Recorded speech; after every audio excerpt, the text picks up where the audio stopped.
गौतम बुद्धांच्या डोक्यावर हे गोल गोल काय आहे माहित आहे का तुम्हाला? चला तर जाणून घेऊयात. नमस्कार मित्रांनो, स्वागत आहे आपलं भुवनेश्वर धाम युट्यूब चॅनलवर. मित्रांनो, आज आपण भगवान गौतम बुद्धांच्या जीवनामधील एक असा प्रसंग पाहणार आहोत की ज्या प्रसंगाच्या माध्यमातून आपल्याला प्रेमळ आणि करुणामय स्वभाव काय असतो हे आपल्या लक्षात येईल.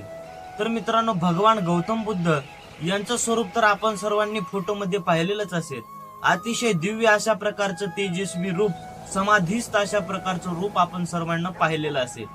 मित्रांनो, गौतम बुद्धांच्या स्वरूपाचं निरीक्षण करत असताना आपल्या लक्षात येतं, त्यांचं जर आपण बारीकीने जर निरीक्षण केलं, जर आपण त्यांच्या डोक्याचं निरीक्षण केलं तर त्यांच्या डोक्यावर आपल्याला असे छोटे छोटे गोल दिसतात. तर काही व्यक्ती म्हणतात की त्यांच्या डोक्यावर ते छोटे छोटे गोल नसून तर ते कुरुळे केस आहेत. तर मित्रांनो, ते कुरुळे केस नाहीत, तर ते छोट्या छोट्या स्नेक्स आहेत, ज्यांना मराठीमध्ये गोगलगाय देखील म्हटलं जातं. मित्रांनो, अशा छोट्या छोट्या गोगलगाय त्यांच्या डोक्यावर आहेत. तर मित्रांनो, गोगलगाय म्हणल्यानंतर आपल्या सर्वांच्याच मनामध्ये हा प्रश्न निर्माण होतो की कसं काय बरं त्यांच्या डोक्यावर गोगलगाय कसे असतील.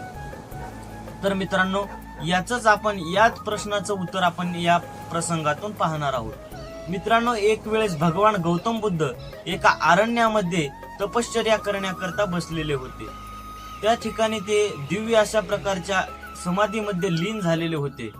आणि समाधीमध्ये लीन असताना त्या ठिकाणी त्यांच्या डोक्यावर सूर्यकिरण, जे त्या ठिकाणी दिव्य अशा उष्ण प्रकारचे सूर्यकिरण त्यांना त्या ठिकाणी त्यांच्या डोक्यावर पडू लागले आणि त्याचा त्रास भगवान गौतम बुद्धांना होऊ लागला. पण मित्रांनो, भगवंताचीच लीला, भगवान गौतम बुद्धाच्या डोक्यावर त्या ठिकाणी एक गोगलगाय त्यांच्या डोक्यावर जाऊन बसली. एक गोगलगाय बसल्यानंतर तिच्या पाठोपाठ असंख्य गोगलगाय भगवान गौतम बुद्धांच्या डोक्यावर बसल्या आणि गोगलगायीच्या त्या मऊ आणि अतिशय चिकट अशा प्रकारच्या थंड शरीरामुळे भगवान गौतम बुद्धांना अतिशय अखंड अशा प्रकारची दिव्य समाधी त्या ठिकाणी लागली. मित्रांनो, भगवान गौतम बुद्धांची समाधी तर दीर्घकाळ टिकून राहिली, पण काही वेळानंतर त्या उष्ण सूर्यकिरणामुळे अतिशय त्या गोगलगायीचं शरीर त्याच ठिकाणी वाळू लागलं आणि त्याच ठिकाणी त्या गोगलगायींचा मृत्यू झाला.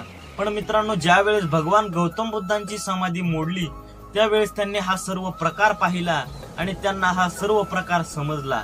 त्यावेळेस भगवान गौतम बुद्धांच्या डोळ्यामध्ये अश्रू आले.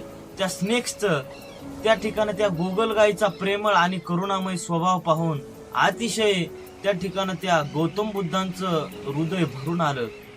तर मित्रांनो, धन्यवाद. हा प्रसंग तुम्हाला कसा वाटला? याच्या अगोदर तुम्ही ही कथा ऐकली होती का हे कमेंट मध्ये सांगायला विसरू नका. आणि असेच आमचे नवनवीन व्हिडिओ पाहण्याकरता आमच्या चॅनलला नक्की सबस्क्राईब करा. कमेंट मध्ये हा व्हिडिओ तुम्हाला कसा वाटला नक्की सांगा.